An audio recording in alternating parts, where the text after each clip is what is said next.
you ever played or seen or had that game that people praised, but when you look back on it, it's actually not all that?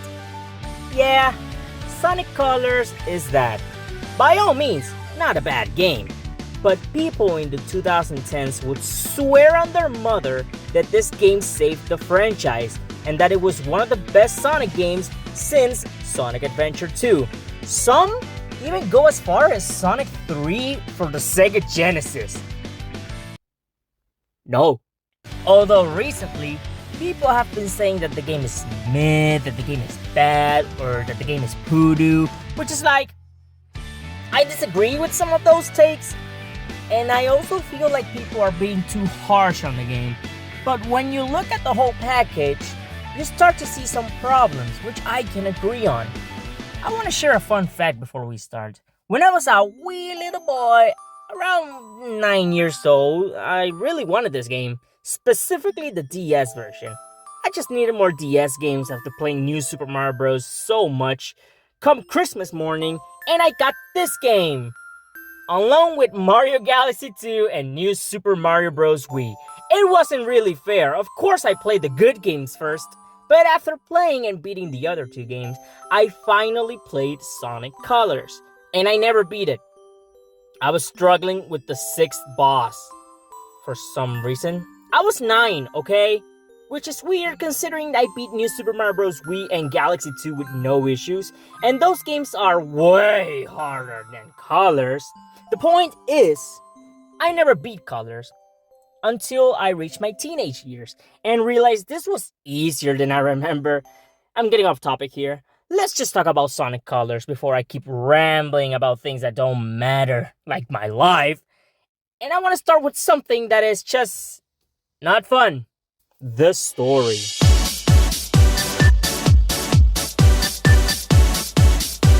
Our story starts with gameplay. Weird. Usually we'd have a cutscene to help us establish what's going on in this game. Actually, I don't really mind that there's no cutscene at the start, signaling that this isn't your typical Sonic game. This one's hardcore. Oh yeah. Anyway, our real first cutscene of the game has Sonic and Tails walking around in an interstellar amusement park, and he loves to hear his own lips flap, but I gotta hand it to the Eggster. This place is epic. Everyone and their brother is gonna want to come here. No doubt, but now I'm not sure why we're here. This place looks totally harmless. Look at that! We got a new voice for Sonic and Tails.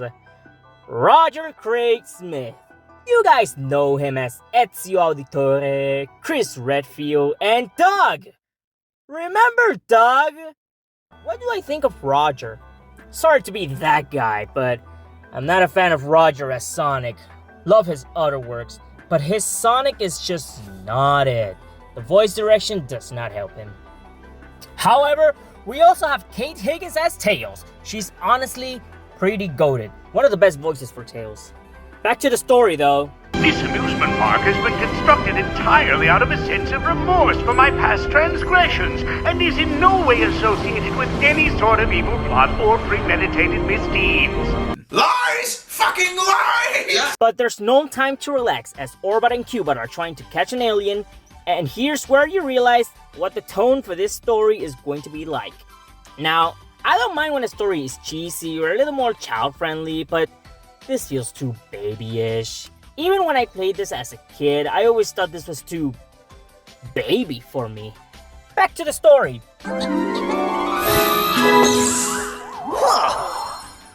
Oh man, that was crazy! Oh, Tails, you just saw an alien getting out of Sonic's chest and you have nothing to say? It's not every day when something this crazy happens. Sonic! Farewell, Sonic, my admirable adversary.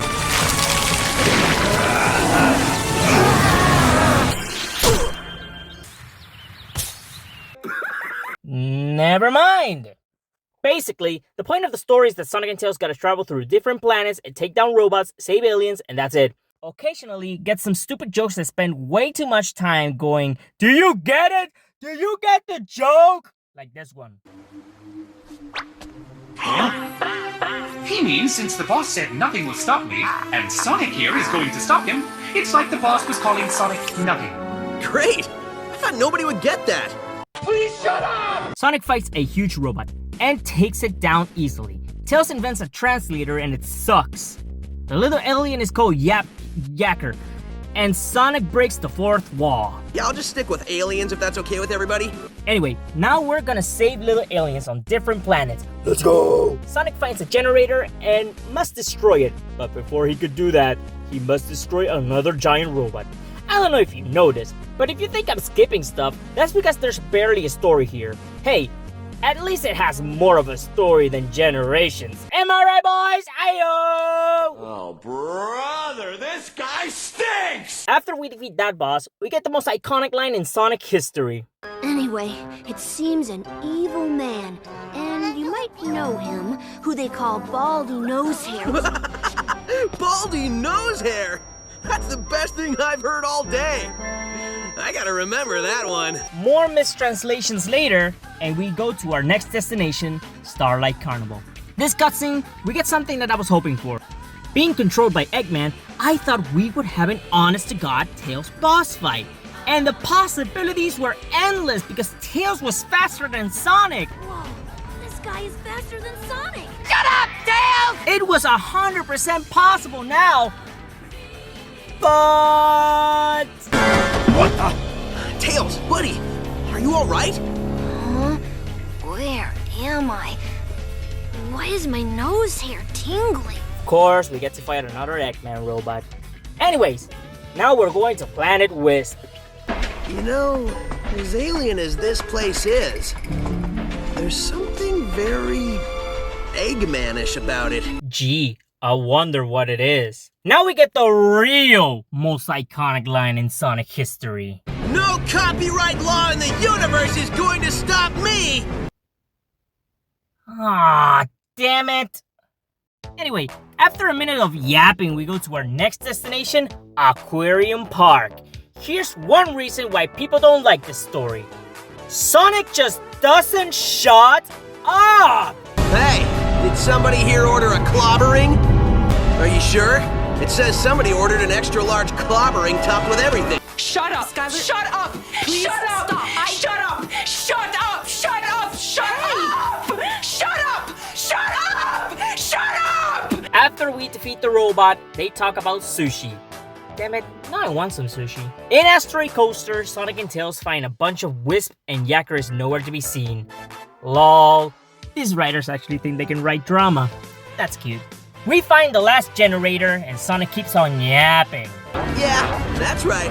I'm stretching. You got a problem with that? Shut up and fight the boss already! Anyways, we defeat every robot and shut down the generators and we get to go home! Finally!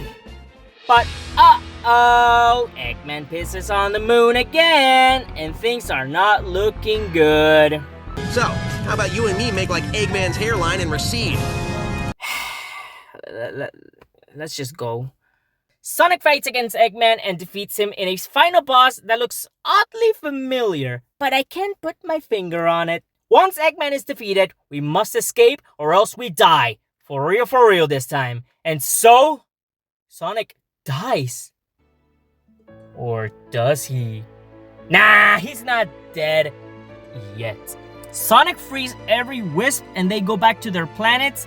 Of course, Tails' translator starts working at the very last second. Sonic and Tails say goodbye to Yacker with an epic high five, ending the story to Sonic Colors.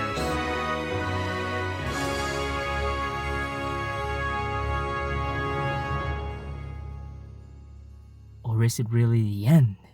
Post-credit scene with annoying Eggman and the annoying robots, ending the story to Sonic Colors. I actually forgot how bad the story for this game is. It's not the fact that they focus more on the child demographic. Sonic is primarily for kids after all. But it's the fact that everything is so forced and feels like a Despicable Me draft. At least we're done with that. Let's talk about something that's actually good now. Like...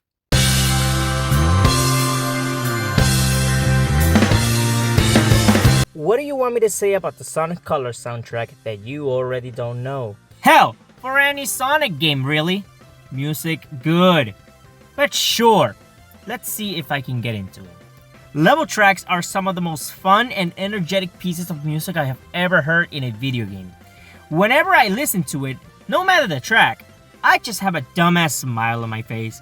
Unless we're talking about the songs. Cause Reach for the Stars is... I'm gonna reach for the stars, although they look pretty far. A song, not really great, but not bad. It's just mid. If the songs had better vocals, I don't doubt that it would be better. Considering the instrumentals are top tier. And Speak With Your Heart is... Finally, we can relate. Our side by side is fate. I knew all along we'd find. Going back to the actual soundtrack, this game is actually really diverse when it comes to its tracks. You have a little bit of everything. Relaxing pieces of music,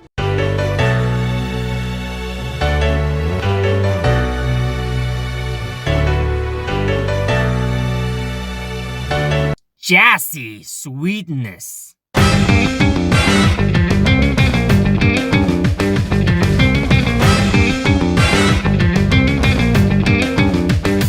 and what I like to call wet music.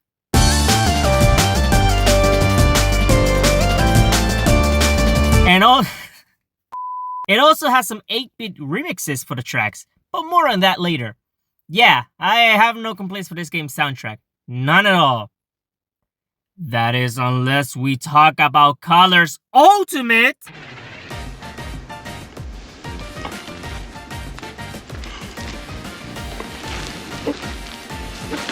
The soundtrack isn't the thing people complain about when they talk about this game. It's the gameplay.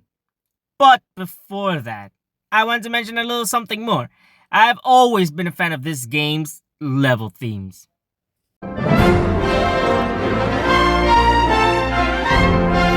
Sonic Colors might actually have the best aesthetics I have ever seen in a Sonic game. CD being a close second. There's a lot of creativity and passion throughout this game.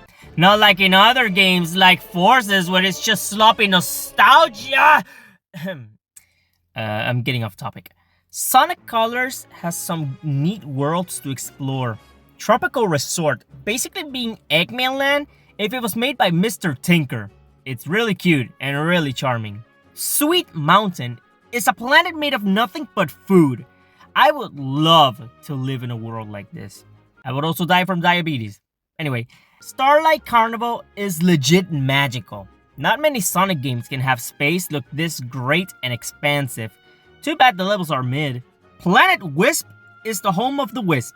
What? It has some very beautiful locations, but it's mostly full of machinery. Sad. Damn you, Sonic Generations Planet Wisp. Aquarium Park has the best visuals in the game. The whole planet being an aquarium is honestly an interesting concept, and I wish they did more of this, and less of...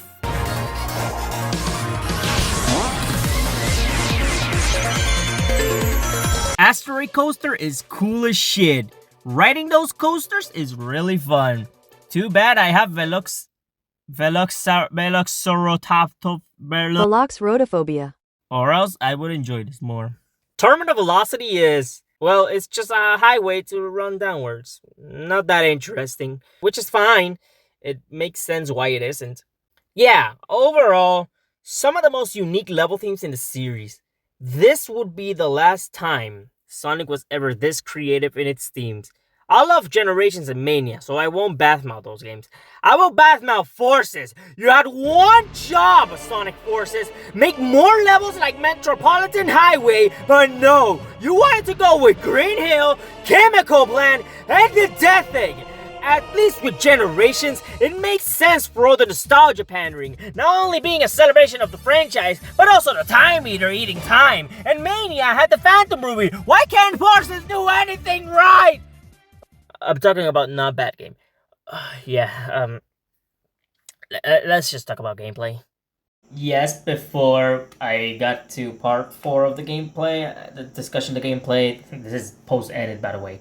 The camera, not the camera, stupid me. The microphone, yeah, it kind of died in the process of making this video. So, from part 4 and onwards, except for the ending, which I have something planned there, but I'll just keep saying what I'm saying. It kind of died, so from here on out, you will not hear the same quality. So yeah, let's continue with the video.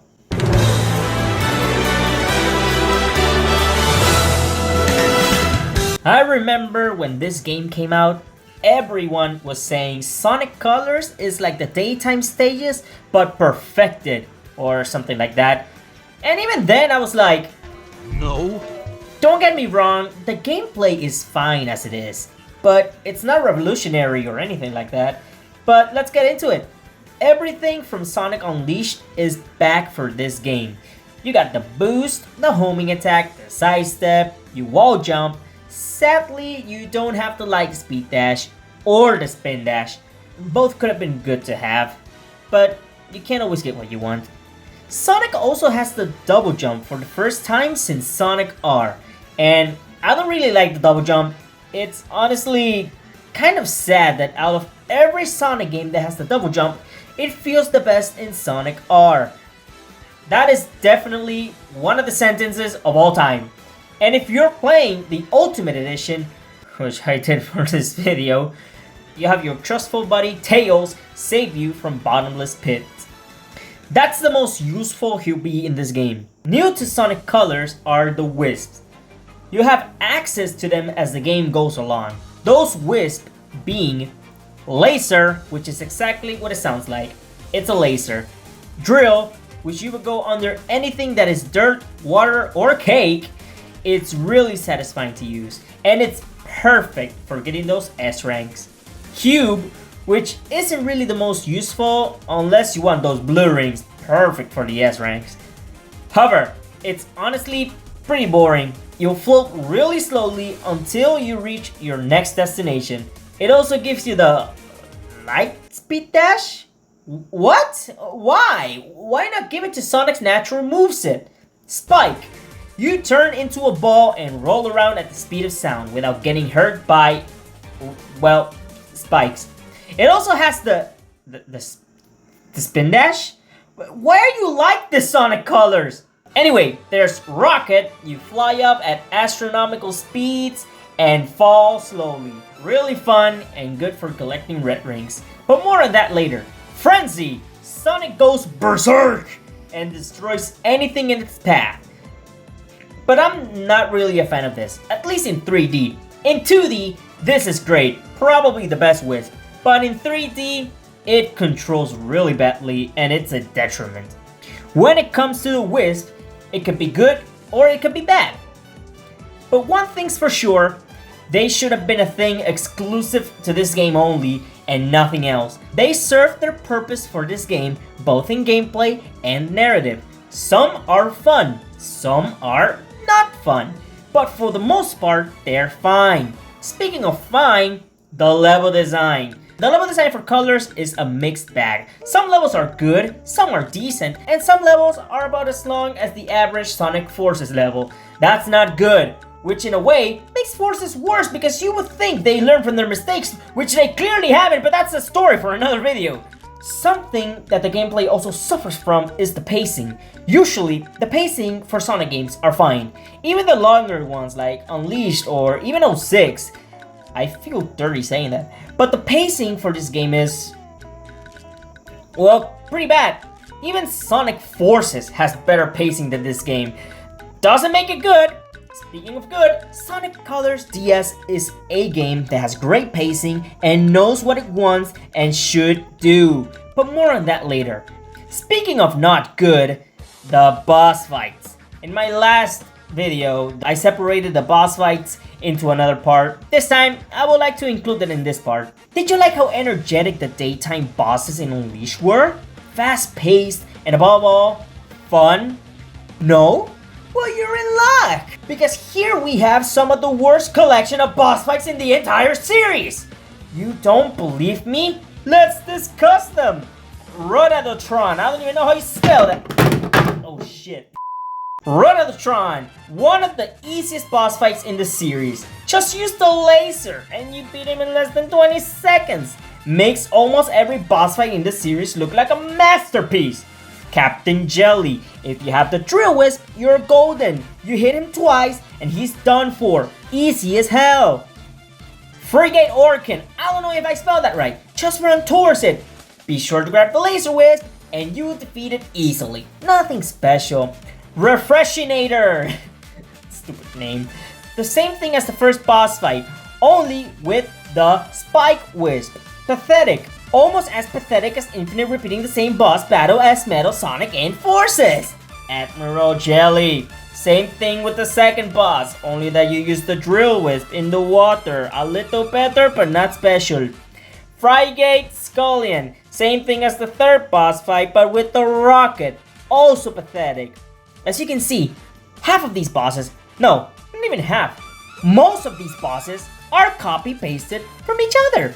Well, except for the final boss, Egg Nega Wisp Armor. I consider this to be a really fun boss fight. The best in the game, no contest. It is a shame that in the future, they made sure to use this as the basis for the final boss fight for the next two mainline games, that being Lost World and Forces. Does that make this boss fight bad? Nah, not really. I feel like I'm missing something. What am I missing? Oh yeah! In every single final stage that isn't terminal velocity, you have to find the red rings. You get them all to unlock the levels for the game land. That way, you'll be able to get the Chaos Emeralds. And for the first time in 3D Sonic, you play as Super Sonic. Is it worth it? I mean, kinda? I like Super Sonic, but honestly, it's not really as fun as using the Wisp in this game. Still glad that he's here, and it's not DLC like Sonic Forces, but yeah, getting Super Sonic is kind of satisfying in a way. So yeah, Sonic Colors is a decent game, all things considered. I like it. Is it great? No, not really. It hasn't aged the best, but still enjoyable 14 years later. Oh my god. Huh? Oh yeah, thank you for reminding me that whisper voice that I just did by myself. Sonic Colors didn't just come out for the Wii. It also came out for...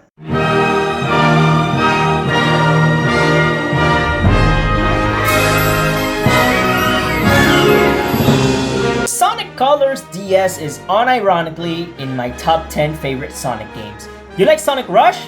Yeah? Well, you're in luck, because this is basically Sonic Rush 3.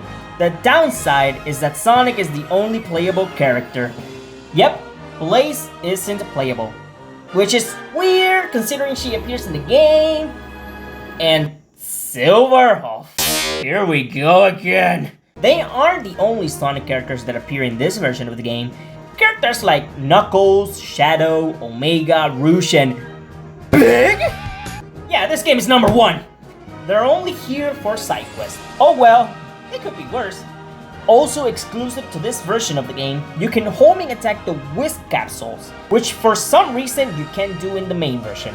They also removed the trick system. That's kinda sad, but at least we don't have to hear. There's also some original Wisp for the game, like Burst, which turns you into a ball of fire and do some crazy shit. Satisfying to use. And also Asteroid, which you become a giant black hole and suck on everything. Really fun. And lastly, exclusive to DS, is a Super Sonic ending where you fight Nega Mother Wisp. A pretty fun boss fight, and the music is also nice. Oh, and I almost forgot to mention how you get the Chaos Emeralds. Just like in many Sonic games, you have to finish the stage with at least 50 rings. Then you do the special stages, which are the half pipe again. Why?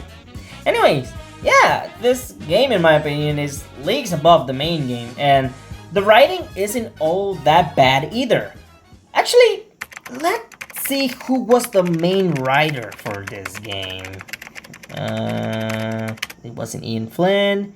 It wasn't Steven Hillenburg. Wait. What?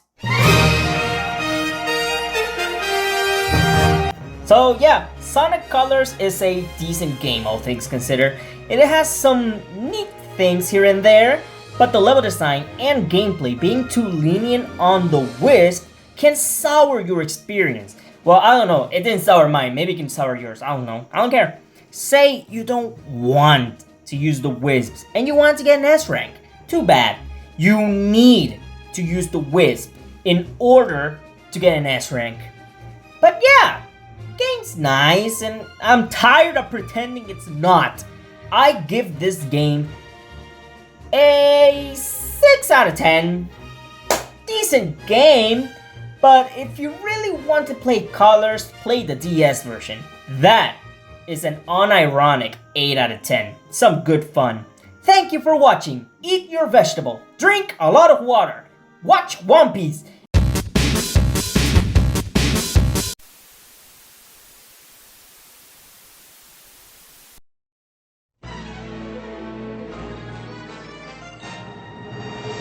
Next time on Shonk the Honk.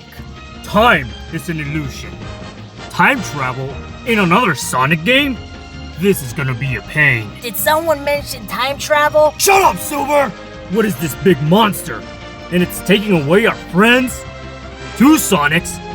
Next time on the Sonic Marathon, Sonic Generations, a beautiful celebration to the Sonic franchise. Ha! Be sure not to miss it!